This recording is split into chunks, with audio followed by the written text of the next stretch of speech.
Steve Gardner from USA Today joining us on the Boardwalk Honda Hotline. Steve, how you doing on this Thursday?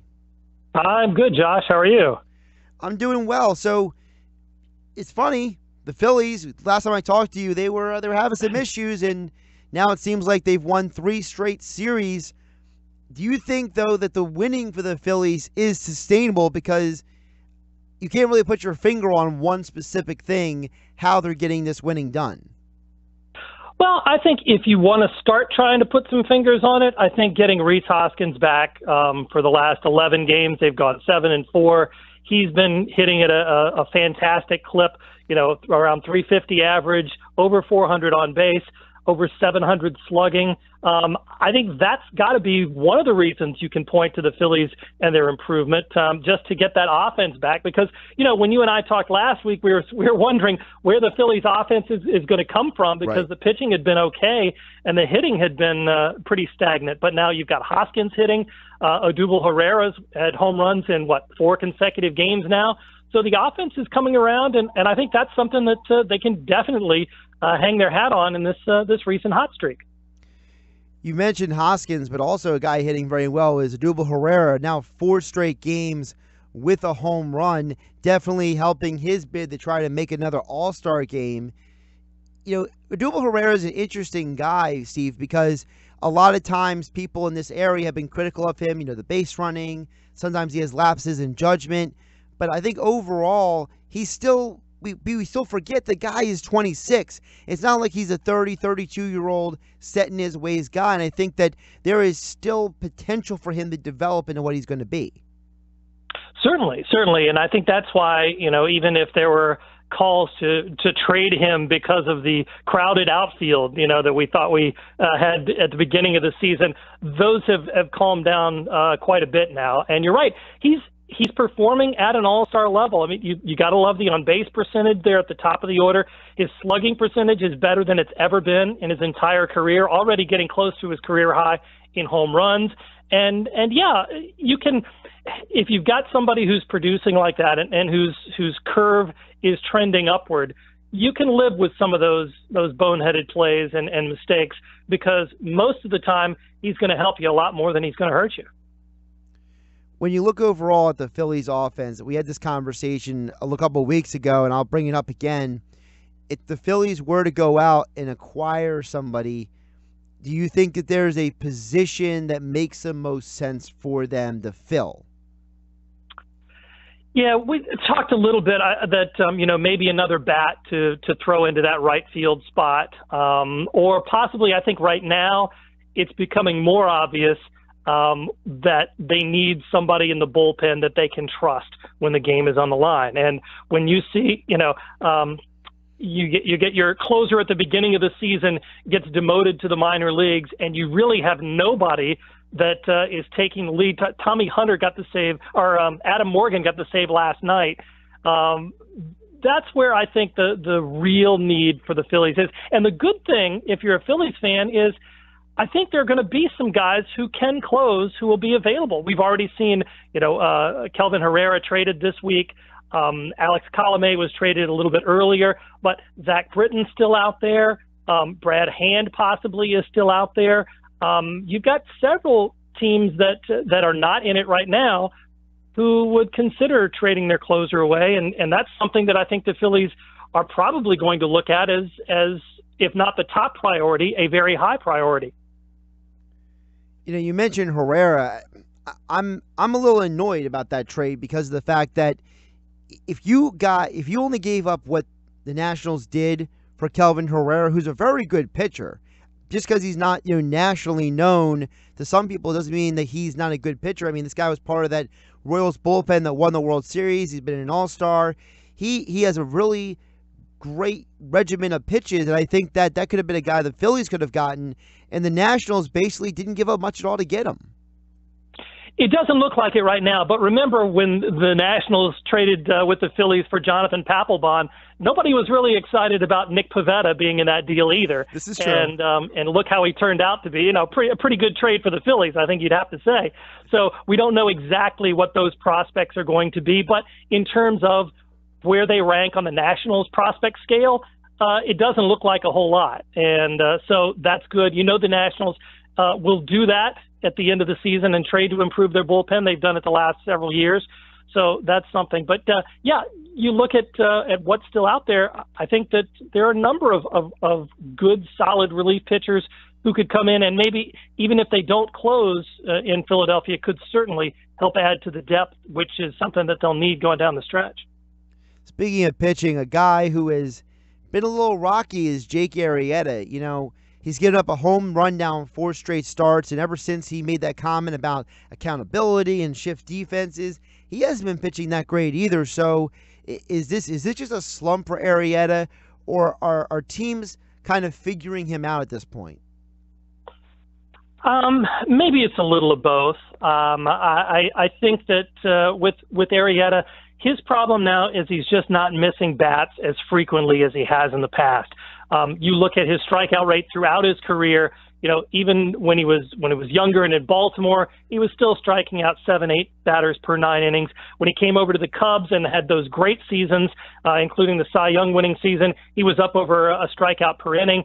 Now he's down to last year he was about almost a strikeout per inning. Now he's down to 6.15 per 9 innings, and that reduced strikeout rate for him, I think, is one of the things that is making it more difficult, certainly because the defense, I don't think he has the confidence in the defense behind him, and he's not making his pitches as well. The walks are still about the same as last year, but again, when those ground balls are getting through and the shifts are not benefiting him, I think that sticks in his mind, and that's got to be something that is maybe weighing on him because he doesn't have the swing and miss stuff that he's had in previous years. That's probably, I think, the biggest thing I've seen in what's made Jake Arrieta not the same pitcher he was earlier on in the season. Is it just a coincidence, or is it a telling thing that all the guys who held out, Lance Lynn, Jake Arrieta, Holland, that these guys, when they finally got to this season, none of the 3 have really performed up to expectations? Is that a telling sign, or is that just a coincidence? I'll tell you what I think, Josh. I think it's that because they're veteran pitchers, they may need spring training maybe a little bit more than others, just not so much to refine their stuff or anything, but to get ramped up into that the way that they need to be, and the arm strength and everything, the routine that they need to be to start the season. I still think, though, that because they're older, and that was one of the reasons that they weren't getting the contracts they wanted. It seems that's a trend now in Major League Baseball. But as you get older, you get less effective. So I think a pitcher who was maybe younger could possibly have weathered it a little bit better. Pitchers are such creatures of habit and routine that anytime you mess with any of that, you're messing with your possible results. And I think it's no coincidence, let's just say. Maybe the group isn't as great as some other free agent class of pitchers might be, but I still think that it did take at least some toll on all of them. Let's flip it over to the American League with the Yankees. They have the best win percentage in baseball now at 49-22. We saw Stanton back come alive last night. We know that the team has really been heating up with the bats, but the special thing to me is that the pitching staff has stabilized a little bit, Steve, and I think that many times we've been so focused on the hitters that we forget that many times it's teams' pitching staffs that have been winning the World Series the last few years, and to me, if the Yankees staff can stabilize and get them to the trade deadline and get them one more arm, I think they're good to go. Yeah, plus if they can get Masahiro Tanaka back, off the DL and get him to be at least anywhere close to the pitcher that he was before, I think that's huge for them. But you look at the guys that they've just called up recently, Domingo Germán and Jonathan Loaisiga. Those guys came in. Germán pitched a fantastic game the other night. Loaisiga last night was okay, abbreviated start, but he got the job done. And if those guys can at least just bridge the gap, we know the Yankees are going to make the playoffs. And if they do go out and get somebody to put into that rotation for the playoffs and give them that third really, really good starter, then yeah, this is going to be a difficult team to beat, because You know the offense is going to be there. They have so many weapons, and the bullpen has just been fantastic. I think the key really to the Yankees pitching and their improvement in that area has been Dellin Betances coming back and being pretty close to the Betances that we've seen in previous years, who was almost untouchable. He's kind of been that guy again lately. And if you've got Chapman, you've got Betances, you've got David Robertson, Chad Green, and all of those guys leading up to the ninth inning, then the pressure is even less on those starters, and it can make things even more manageable for them if they don't have it that particular day. So, yeah, you really have to, if you're a Yankee fan, you've got to be pleased with the way this season is coming together. A guy whose name I'm seeing a lot online, I'm hearing a lot in different reports who the Yankees could be interested in is J.A. Happ. Is that a viable guy for them to get, and how do you think he would fit in to that rotation? I think he'd fit in great. And, he gives them, another left-hander, which, they could use with CC Sabathia or in place of Sabathia. And I think with Happ, he's older. He's a guy that does have some experience, if not extensive playoff experience, but he does give you a guy who's pitching really, really well this season. I think he's got a career high in his strikeout rate. So, and along with those, did he get his 9th win last night? That's impressive. And that's the kind of guy. I don't know that the Yankees need to go out and get an ace because they have Luis Severino, but somebody that can give them, those pretty consistent starts in the playoffs when you need to get that third guy to get you over the hump. I think he might make a great target for them, and who knows what they'll, the Blue Jays will be asking, but I think they will have a number of suitors also, so the Yankees are going to have to probably pay a pretty decent price if they want it. Even though his team is barely hanging on to being in contention, Mike Trout is again having another spectacular season, and he's just ranking up all these great things, fastest to this stat and more home runs than Barry Bonds at 1,000 games, and fill in the category, and he's being mentioned with some of the best players in baseball history. But Steve, I feel like because he plays for the Angels, because he plays for a team that can't make the playoffs, I think Mike Trout gets overlooked a little bit. What do you think? Yeah, if you could ever believe that there's a superstar who's the best player in the game and still be underrated, that does describe Mike Trout in my mind. You're looking at a guy who, he's only 26 years old, and he's finished in the MVP, in the top 2 or 3 in the MVP race pretty much every season he's been in the league. Amazing. And he's won a couple of them, and he's having, as you said, he's having his best season ever, hitting for a better average, better on base percentage, better slugging, all of that, and he's leading the majors in home runs and runs scored right now. What can he do? And I think that's one of the things, too. He's not content. That's one of the things that I think makes him a great player and an even better player, is that he's not content to kind of rest on his laurels, because he went out this offseason, and the thing that he wanted to concentrate on the most was getting better defensively. And the metrics seem to bear him out on that. He's a much better defensive player in terms of runs saved and range and all of that than he's ever been. And so, yeah, I think we really don't give him enough appreciation. We don't see him on, billboards or anything like that, national TV commercials, at least not as much as we should. And yet here he is, just because his team is not in the playoffs and has not been. What does he have? Maybe one playoff game in his entire career. We don't get to see him, and I think that's the loss of the baseball fan in general.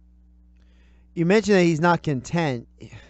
I'm not trying to spell gloom and doom for the Angels, but is it really that likely that he stays with the Angels much longer, whether it's they decide to trade him or maybe he leaves in free agency? Because it seems like a guy like that, and with the way baseball is with free agency and all the movement, it just seems so unlikely a guy is going to stay with one team. And how rough the Angels have been with one playoff appearance since he's been there, it seems like he's still young enough that he can go to another team and be a star somewhere else and make some noise in the postseason. Yeah, I think this, at least in the preseason, this was shaping up to be maybe the year for Trout and the Angels because of, Shohei Ohtani being there. They made some off-season moves to shore up the infield with some veteran players. And now with Ohtani's injury, we get back into that same sort of thing. His contract runs through 2020, so he'll be a free agent then. He will be 28 years old, so in the prime of his career. I think as much as maybe he would like to do that, I don't think we will see Mike Trout spend his entire career with the Angels, just because all he has to do is take a look in his own division and see Felix Hernandez, how great he's been, a Cy Young Award winner there, and has never been to the playoffs. Maybe he gets there this year, but he's in his mid-30s now and didn't really have a chance to, at least I don't think will have a chance to really contribute to Seattle going deep into the playoffs. That's got to be wearing on Mike Trout's mind. And I think that it will lead to, I don't know that the Angels will ever trade him just because of all the public relations fallout. They'll get crushed over that. But when it comes time for free agency, I think he's got to seriously look at finding a team. He'll have accomplished so much by then. The only thing missing from that resume is a World Series ring, and I think he'll be thinking seriously about where he can go to get one. Well, a team that might be pretty good in 2020 is the Phillies. Maybe he comes back to the East. Yeah, how about that? I think some Phillies fans would be licking their chops at that possibility. Yeah, line up with Mike Trout, Odubel Herrera, Rhys Hoskins, and that sounds pretty good outfield right there. And then, they've got some payroll flexibility here in the coming years, so it's maybe not too far-fetched. Steve Gardner, follow him on Twitter at Steve A. Gardner, writes for USA Today. Steve, always appreciate the time on a Thursday, and we'll catch you next week. Sounds good, Josh. Take care.